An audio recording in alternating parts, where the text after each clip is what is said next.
Mga kabunyog, mga kababayan, anong nangyari kanina sa Blue Ribbon? Hindi dumating si Romualdez, hindi dumating yung mga kongresista, hindi rin nagpakita si Gutesa, pero ang kanina nakakuha ng atensyon yung supplemental affidavit.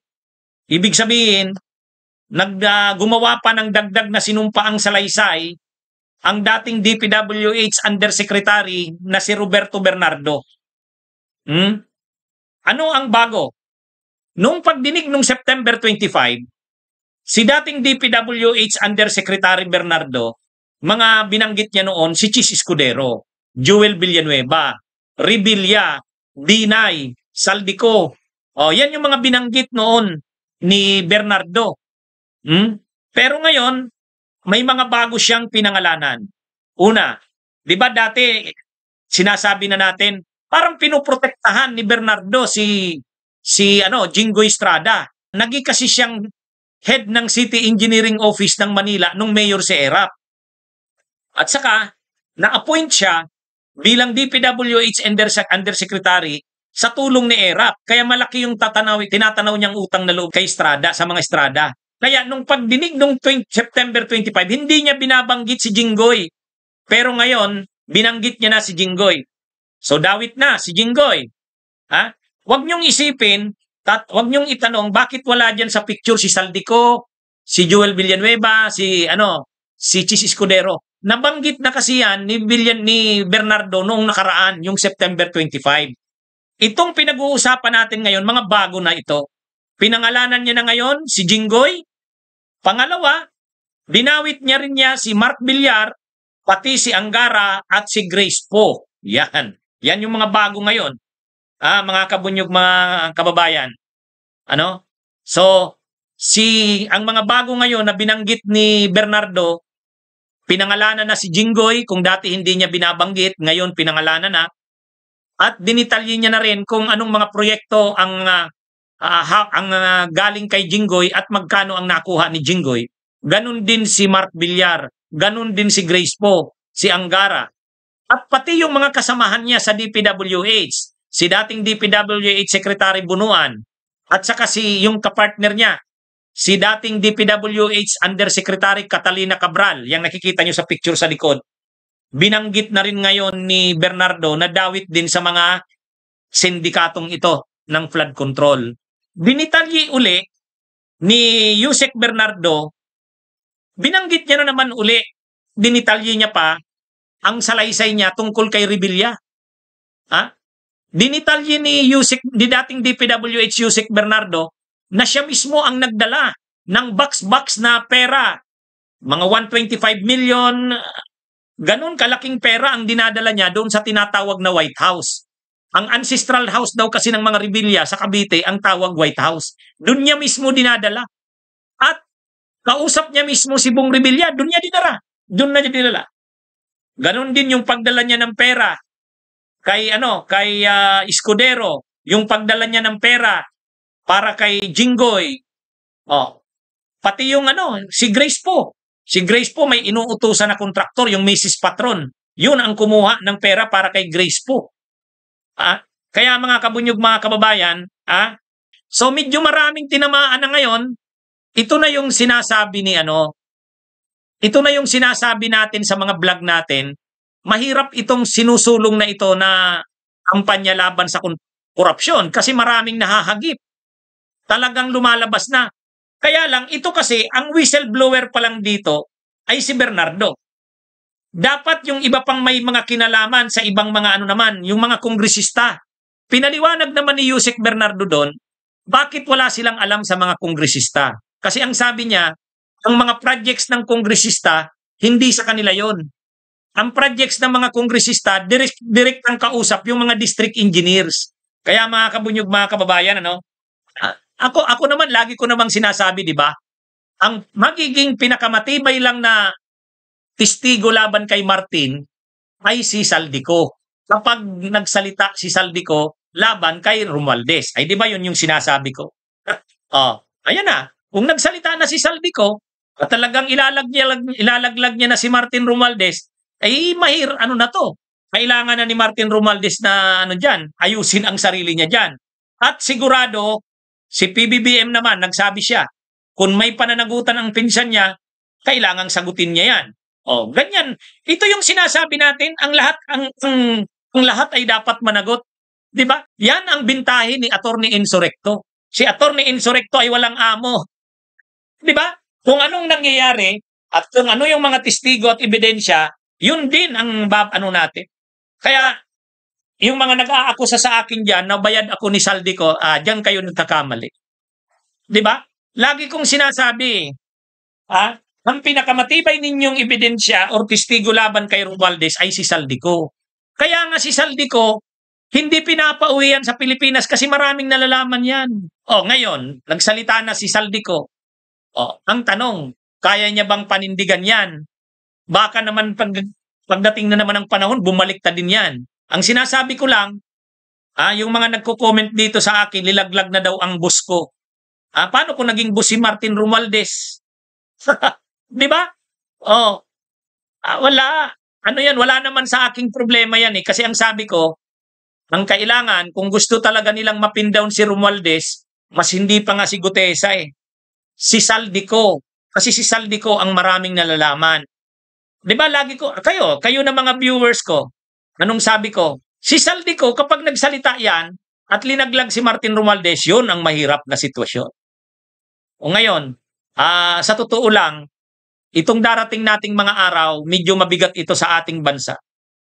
Medyo mabigat ito kasi gagamitin yan ng kampo nila Sara. Gagamitin yan itong mga magrarally sa November 16 to 18. Ano yan mga kabunyog?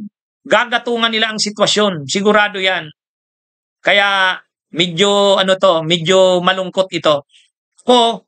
Alam nyo naman ang stand ng bunyog, ang stand natin, managot ang lahat ng sangkot. Yun.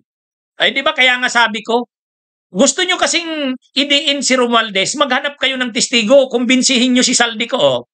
Mukhang kinausap nila si Saldico. Si Saldico naman, ang nararamdaman ni Saldico, parang ilalaglag din siya sa bandang huli. Hindi naman siya poprotektahan. Yan na yun. Kaya mga kabunyog, mga kababayan, tayo, huwag kayong mag-alala. Si Attorney Enzo, si Attorney Ricky Tumutorgo at ang bunyog para tayo sa bayan. Lahat ng sangkot dapat managot. Yun yung paninindigan natin. Wala naman tayong kinakampihan. 'Di ba? Yung mga DDS inaakusahan tayo, bayad daw tayo ni Romualdez, bayad daw tayo ni Bangag. Yan lang. Diyan sila nagkakamali. Anyway, ito yung mga bago.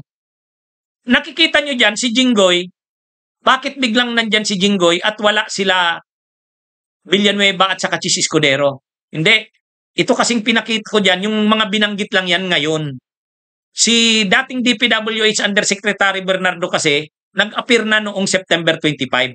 Pinangalanan niya na noong September 25, si Chis Escudero, si Villanueva, si Saldico, pinangalanan niya na yan. Ngayon, nung nag-appear siya noong September 25, hindi niya pinangalanan si Jinggoy. Kaya lang maraming nag-comment sa kanya. Selective naman si Bernardo eh. Hindi niya binabanggit si Jinggoy. Pero ang dahilan nga noon, ang buhay kasi ni Bernardo nakakonek sa Estrada eh. Dati siyang city engineer. Siya ang city engineer ng Manila, ng Mayor si Erap. At nung na-appoint siya, nanumpa siya sa harap ni Villar, nandun si Erap. Kaya mabigat din sa kanya ito. Kaya siguro nung September 25, hindi niya linalaglag si Jinggoy. Pero ngayon, linaglag niya na si Jinggoy. Si Escudero, dati niya na yan na binanggit nung September 25. Ngayon, dinitalye niya na naman. Ang pagkakaiba ngayon, binanggit niya na naman uli si Nancy Binay, binanggit niya na naman uli si Revilla, pero dinitalye niya yung pagdala niya ng pera, magkanong amount at sinong tumanggap ng pera. Kaya matindi yung mga ngayon, yung mga binunyag ni Bernardo. Si Villar, pinangalanan niya na rin, si Mark Villar, pero ang pagkakabanggit niya doon kay Mark Villar, tungkol doon sa kontrata nung construction company ng pinsan ng mga Villar, yung Aguilar. Kaya lang, ito kasing balitang ito ng mga pinangalanan ni Bernardo. Ngayon, ang isa pang nangyari kanina, ito siguro din yung magpapaliwanag bakit tumakas na si Bernardo, si Bunuan. Si Secretary Bunuan, ng DPWH, alam naman natin nasa Amerika na. Ang paliwanag diyan, bakit nasa Amerika? Dahil magpapagamot daw yung asawa. Pero kung titingnan natin sa mga sinabi kanina ni Bernardo, dinitalye ni Bernardo kanina na tumatanggap din ng pera si Bunuan. Kaya lang naiyak siya nung binanggit si Bunuan. Yan I look up to Secretary Bunuan and consider him as a mentor.